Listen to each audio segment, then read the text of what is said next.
Well, the host of Viewers Africa News Tonight radio broadcast, Yeheyes Wuhib, recently talked to Noah Samara, the chairman and CEO of YAZMI USA Incorporated and former chief executive officer of World Space. In many circles, Mr. Samara is addressed as the founding father of satellite radio.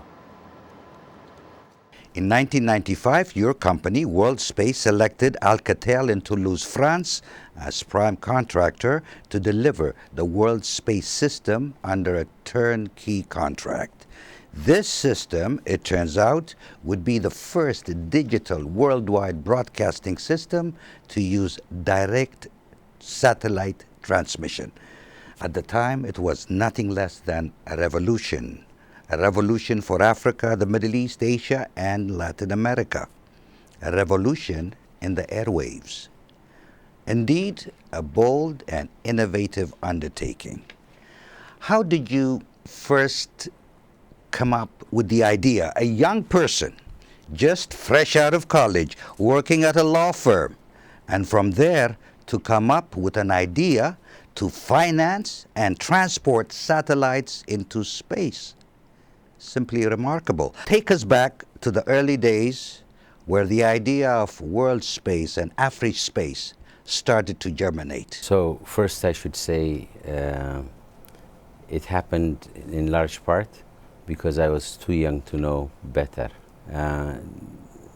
Over time I realized that the difference in progress between Africa and Europe, or Africa and the United States, was really nothing other than the lack of information in one and the abundance of information in the other. And so the critical question became, how does one create information affluence across this large continent of Africa, or for that matter even in large parts of Asia?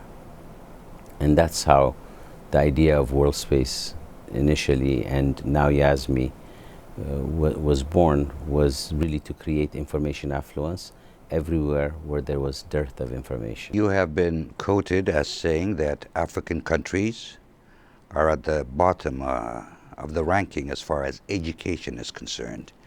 To put it bluntly, you say the facts that define education in Africa are not good. So, what, in your opinion, are the key factors that can enrich Africa's future in terms in education? of these facts, first we state them because if you want to correct a problem, the first place to start is to acknowledge the problem, the magnitude of the problem, so that you can create solutions around that magnitude rather than coming up with solutions that fall short of what needs to be done.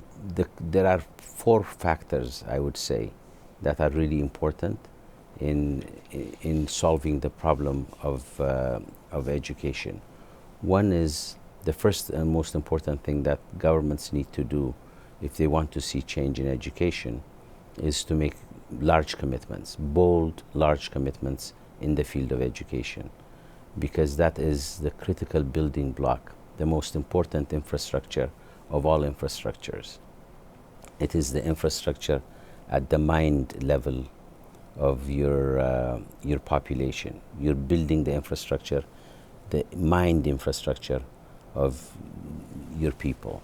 So investing in education, and investing boldly in education, not 3, 4, 5% of GDP, but much larger amounts of GDP, to really affect and effect change, is the most important thing that can happen.